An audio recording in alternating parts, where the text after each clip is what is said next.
Institutions can participate in research, not just elite academic medical centers. Number two, it'll give patients and researchers access to highly refined, reliable sources of cannabis rather than relying on one or two sources around the country. And last but not least, it'll let us do the sorts of large-scale randomized controlled trials that we do in oncology and cardiology, not dozens of patients. Number three, who is a danger? And it is knowledge that will allow us to optimally take the benefits that may be behind cannabis, as research shows, but on the other hand, also enable us better to do prevention interventions to protect those that are most. And if you don't have standardized dosing, any study that you do is comparing apples to pears. And we don't know the difference between botanicals and synthetics, and all of these questions we're now going to be able to answer. 5 administrations have promised to act on this issue. The Biden administration promised to do this, and the proposal began during the Biden administration. It got mired down in the chaos and inertia and disorganization of that. And I want to thank President Trump, who made the promise during the 2024 election that he was going to come in and solve this issue, that he was going to take decisive action, and he has kept that promise today. And so thank you, for President Trump, for your vision. And because of that, we will have answers very soon. This will finally allow us to study this issue and to answer these questions for the American people. MAGA has spent months, if not years, relentlessly attacking Biden for being Sleepy Joe and for, not being able to, keep his eyes open and falling asleep all the time. Well, here we have Trump passing out once again, unable to keep his eyes open for about the 6th or 7th public event we've seen in the past couple of months alone. First, there was the military parade. Then it was a series of cabinet meetings. There was a tennis match, the meeting with the Saudi crown prince during Pope Francis's funeral, and even during the signing of a peace agreement with Rwanda. Trump just failed to keep his eyes open and could not help himself from dozing off. Now, this happens to be an executive order that he signed for the reclassification of marijuana, and we're going to get to that in just a moment. But there's a lot of speculation that Trump is taking a certain drug called Leqembi. Leqembi is an Alzheimer's drug that gets administered about every 2 weeks through intravenous injection in the hand. And as we know, we've seen Trump with these bruises on his hand, and he had the MRI a couple weeks back where they asked him, what was that for? And the administration was being very secretive about that, calling it a routine MRI, which is not a thing. It doesn't exist. No one gets routine MRIs. They're only done to check on things for very specific reasons. Leqembi, one of the things that happens when you're on this drug is they need to make sure that your brain isn't swelling, isn't bleeding. So that would be one reason to go get an MRI. Another thing we know is that Trump's father had Alzheimer's. So a lot of clues are telling us that Trump might be dealing with this Alzheimer's treatment. Unfortunately, the administration, the supposed most transparent administration in U.S. history, they're not telling us anything about his health. They're not telling us, what he's been up to, why his hand has been bruised, why he can't keep his eyes open, why he got the MRI. They're very secretive about all this stuff. Well, the speculation, I think, on the Leqembi stuff adds up so far. So we're going to keep a very, very close eye on that. And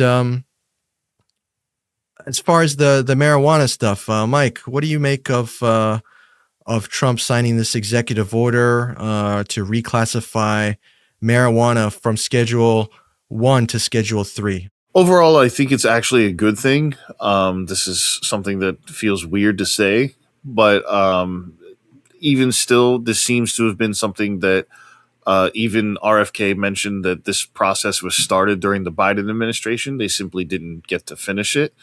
And a thing that's kind of odd to me also is that RFK mentioned that 5 administrations have promised to do this, but did not. And so my question there is, was Trump's first term one of those 5 administrations? Because if so, then that feels weird to sit here and like trash these other administrations for not doing anything. But then they would be included with that. But then if he didn't promise to do anything, but he's doing it now, then it's like, you're trashing these other people for wanting to do it, yet you didn't even want to do it. So it's no matter which way you kind of shake it, it's a very odd position to have from this administration, but it's not surprising. And yeah, as far as the sleepiness and whatnot, there's these plaques that have come out under the I believe it's in the West Wing, where the president has put up former presidents and then these plaques underneath it that explain or give history on each president, and each of them is written like a Truth Social post, and some of them have even been confirmed to be written by Trump himself. And we know that the plaque for Joe Biden's picture not only refers to him as the worst president in U.S. history, but it also starts out by calling him Sleepy Joe. So this is just one more dig, constantly asserting and making these accusations, when in reality, Trump is just as susceptible, if not more so, than Biden was, because I don't recall Biden. Biden was definitely up there. He was definitely clueless, and seemed sort of lost all the time. But I don't recall him like falling asleep publicly at any public appearances, let alone multiple public appearances. And then whenever there were medical issues, as far as I know, I don't want to say that they were fully transparent, because there were people within his administration that were saying like, oh no, he's perfectly capable, blah, blah, blah. There was that narrative being pushed, but I don't recall any like non-answers as far as like medical procedures that he went through and things like that. And again, the point that you brought up that I think is great, Emmanuel, is the about how this is supposed to be the most transparent administration yet. Plus, there's all this stuff about, okay, well, Biden had trouble with stairs, but Trump had trouble with ramps, and, Trump drank his water with both hands, like all these things to me personally sort of don't matter at the end of the day, because they are both old. These are very old individuals. I know that I don't think I could perform at the level that either of them do if I were their age, but I think the important thing here, even though that's true, is to just simply hold the right accountable for their hypocrisy here, because it is a double standard to say, oh, well, Biden was so old and he had no idea what's going on, that they're literally trying to erase what he had done, so far as to try to void his pardons because he used an auto pen and things like that, and saying the fact that he even used an auto pen is a sign that he wasn't even doing work, even though Trump had previously used an auto pen in his first term, and other presidents have also used auto pen. So long story kind of long here. It just feels stupid to me that we're even having this argument, but if we're gonna have it, like, the right has to cave, and they can't sit here and say that Trump is this pillar of unstoppable motion when he's just falling asleep everywhere. And back to the marijuana thing, which I think is the breaking news here, other than Trump falling asleep yet again. Biden started this process last summer. In May of 2024, the Biden administration started to reclassify marijuana from Schedule 1 to Schedule 3. This is exactly what the Trump executive order that he just signed does. So he's not doing anything new here. He's just continuing the process that was already underway under Biden.